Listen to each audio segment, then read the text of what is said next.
welcome back to my channel. Today's video is going to be a review. I'm going to be reviewing the CoverGirl Outlast Stay Luminous Natural Glow Foundation. I got this in the shade 842, which is medium beige. And on the back it says, gives skin even coverage and natural glow that lasts all day.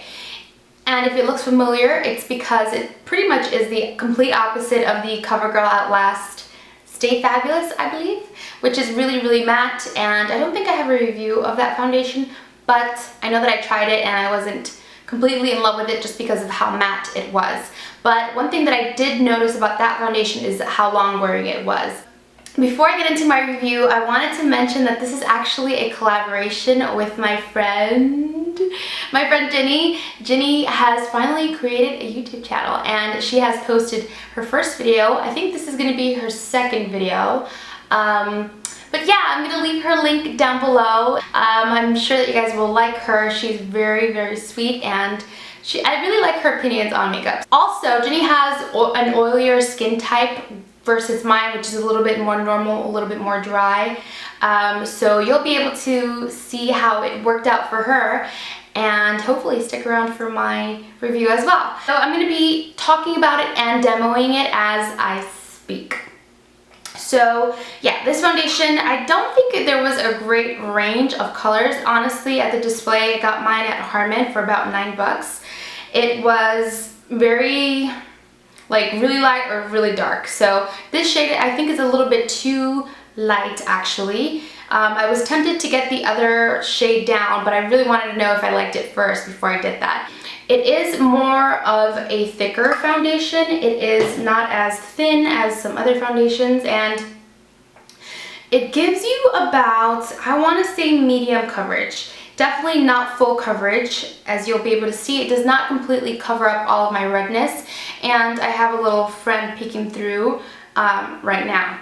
Now, the way that it applies on your skin, I've tried the Beauty Blender, as you'll see, and I didn't really love it with the Beauty Blender. I felt like it kind of just left the foundation unsettled, like it didn't look smooth. So I did have to go over it with a brush, and I'm using the Real Techniques, yeah, their sculpting brush, and it smoothed out the foundation. I really like how it applies with the brush. I think that this foundation has a tendency to look a little bit heavier than I would like.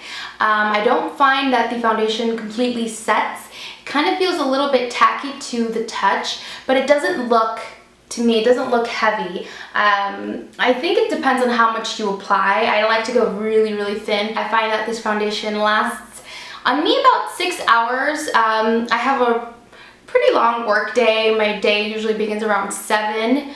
And ends around, you know, the work day ends like around 5. So something like that. I can see where I get a little bit shiny towards like hour 5, and in that case I tend to just blot. It kind of just stays tacky, which is really odd for me. I guess that's where it keeps the luminosity by not really fully setting, so that your skin still has kind of a glow to it. But it's not a foundation that just like smears off your face. It kind of just stays put. But if you touch it, it doesn't feel super smooth. You know what I mean? So that's one thing to be aware of. Another thing I noticed about the foundation is that you definitely want to wear some kind of primer with it. It is a foundation that can potentially sink into your lines and pores. So for me, I don't have too much to do with pore action going on, but definitely my smile lines, I noticed that it can kind of just settle into that. Also has to do with how much you apply always. Kind of did a heavier application today because I was trying to see, to show you how buildable it is, and it is buildable. I don't find that it wears off as easily. It's not like slippery sliding. If you touch your face, it's just gonna go. It's kind of like it sticks, like things stick to your face. So like if you set it and then you apply a bronzer, your bronzer is really gonna adhere to your face. So that could be a good thing if you have a longer work day. It's definitely not my favorite foundation from the drugstore. I feel like it feels heavy on my skin. I can definitely feel the foundation, which I'm not a big fan of. I prefer something really light on my skin, as you guys probably already know. but I do like how it looks. I think it photographs really well. There's no SPF in it. I think that the CoverGirl, what is it called? This one, the Ready Set Gorgeous. I like this finish a little bit better because it just doesn't feel as tacky to the touch. But this one definitely has a lot better staying power than this one. So there's that. So would I recommend it? Yes and no.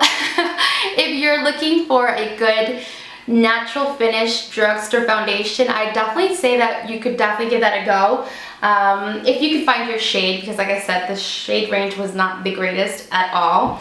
And I don't know, I just think that right now with the humidity in the air and it's getting hotter, I just don't think that I'm going to be reaching for it as often because it's kind of like, I don't know, like I feel sticky. So you guys can take my opinion with a grain of salt. This is just my experience with the foundation. And yeah, so I'm kind of on the fence about it. I'm not too sold on it, but I definitely don't hate it. So anyway, those are going to be my thoughts with this foundation. I hope that you guys enjoyed this video. Don't forget to check out Ginny's video, which will be linked down below. Let her know that I sent you, and yeah, hopefully you guys enjoy her channel and you'll subscribe and you'll come back for more on this channel. Thank you guys so much for watching, and I will catch you guys later. Bye!